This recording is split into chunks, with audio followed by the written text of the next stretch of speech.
Hey guys, today I'm going to cover almost all the things in the list. First of all, you should know what is list. A list is a single variable that stores multiple values. For example, I say in a syntax, let it s be some list, and list denoted by a square bracket, and in square bracket you can have multiple values. Um, Not only integer, you can also use data type. Now I can print this list. So let us see what going to happen. So it's just giving my list. So this is what it mean by list, guys. Now we are going to see how can we access this each element in a list. For example, I need 3 from S list.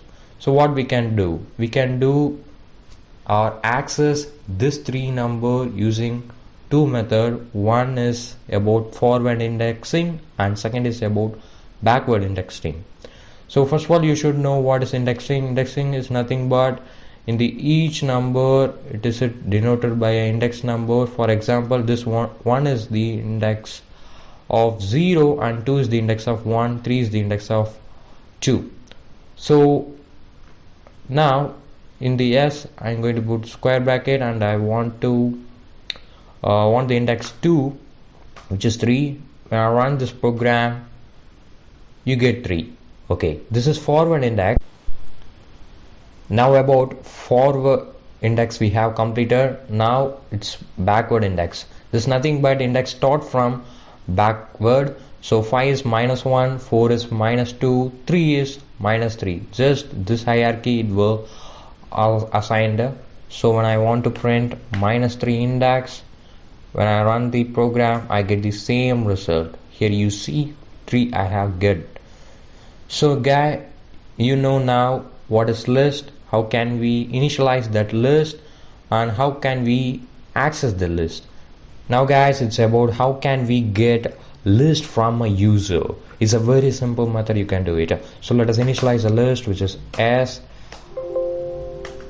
So now using for loop, so I'm going to get each element in the list. So I'm going to store 5 elements. So I'm giving ranges 0, 5. So now you can get you can initialize some variable called b. Let it be. So I'm getting the int here. You can get anything you want. After getting this, I have to insert this element to S list. Is it? So for that we having a append method which is particularly inbuilt to a list. So here I am accessing that. Yes, after I am putting a dot and typing append. So I'm going to append b. So this, after completion of this loop, I'm going to print the list which is I'm getting from user. So when I run this code, so let us type 3, 4, 5, 6, 7. So I can get the list like this. So this is how we can get list from a user. So that's it, guys. So now there is multiple function are there in the list. So using that we can use more interactive this list. So let us see about their function. Guys, now it's all about functions in list. Okay, so first function we are going to say is append. As we already know that we can insert some value, but the value should be in last index. When I want to append the number 5, so now I can print as list. So let us see what going to happen. So it inserting the 5 at last position. So you should remember append function that add the number only at last index. So this is about append. So another advantages append, we can add list to a list, so that called as nested list. So let it be 1 comma 2 comma 3 comma 4, and when I run the code, you see here in the last index we have another list. So from this you can know that using append we can add list to a list. So next we are going to talk about extend, so which is a very useful function you can use. So what is different between extend and append? So both are same, but using extend you can give a list 1 comma 2 comma 3 comma 4. So it is same as append, but it will not make this list at a last index. Instead it make each element as a element of this S, which is a list. No, so when I run the code you will see. So I have to print no. Okay, and when I print yes, you will see in the output console as like this. So it's not take a list as a single index, instead it take each element in the list as the element of S. So this is the use cases of extend.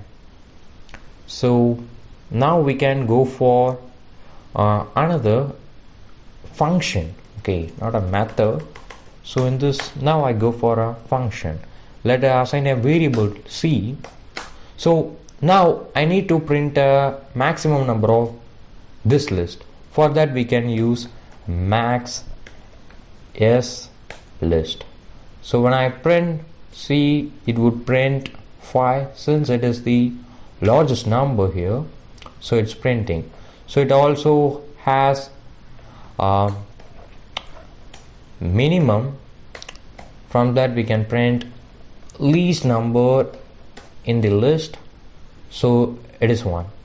So this is how we can use minimum and length function, and it also has len, which is used to find the number of elements in the list. So when I run this code, it's saying 6, so that we can know that there are 6 elements in the list. Okay, so far we have seen some of the functions and functions and methods, which is very common. So now we are going to see some things interesting. So I'm going to show about remove. So remove is also a method particularly made for a list. So it is used to remove the element from a function. So let us say we have to remove number 2, and I'm going to print that S.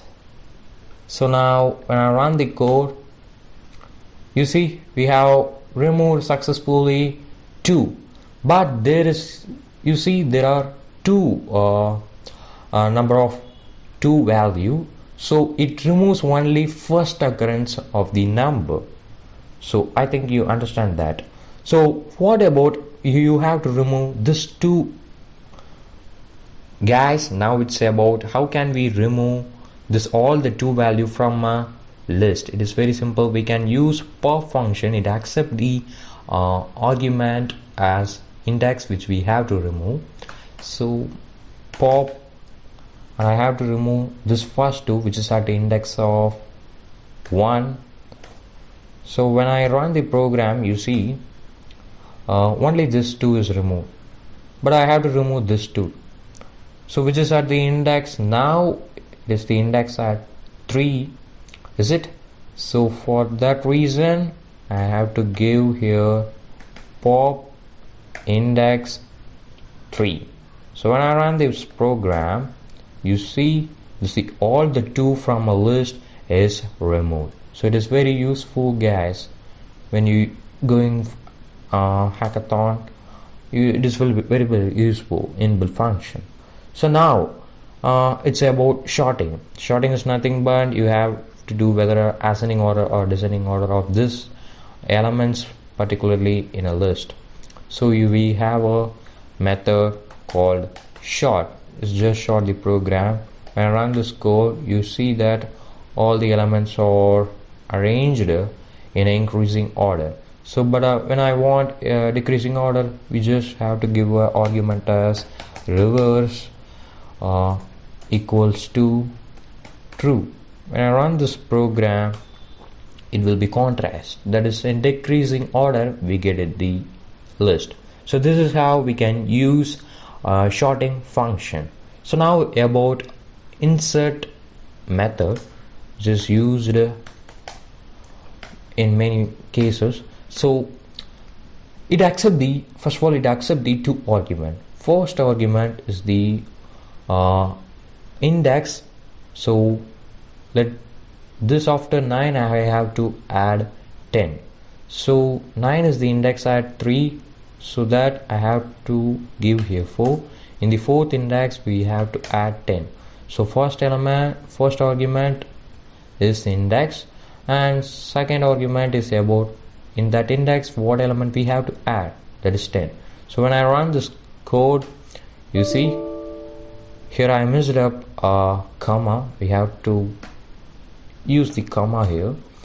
So you see the 10 is added next to 9, so it is now index at 4, but previously index at 4 is 2, that is not reduced, though that still in the list. So this is the advantages of using insert. So now I'm going to talk about list function. Okay, there is a separate list function you can use. So I just close this. So now I have a string. Let the string be some name called Murugavel. So I want this each character to assign that character as a element to the list S. So for that reason we just have to add list in front of that string. So it just take the each element in the or each character in the string as a element of this S list. When I run the code, you will see that this is how this works. Okay, so guys, we have completed all the function in the list. We also have some topics like nested lists. To know about that, you have to see separate tutorial that we will post soon, so that you can understand it very easily. Okay, do like and subscribe for our effort.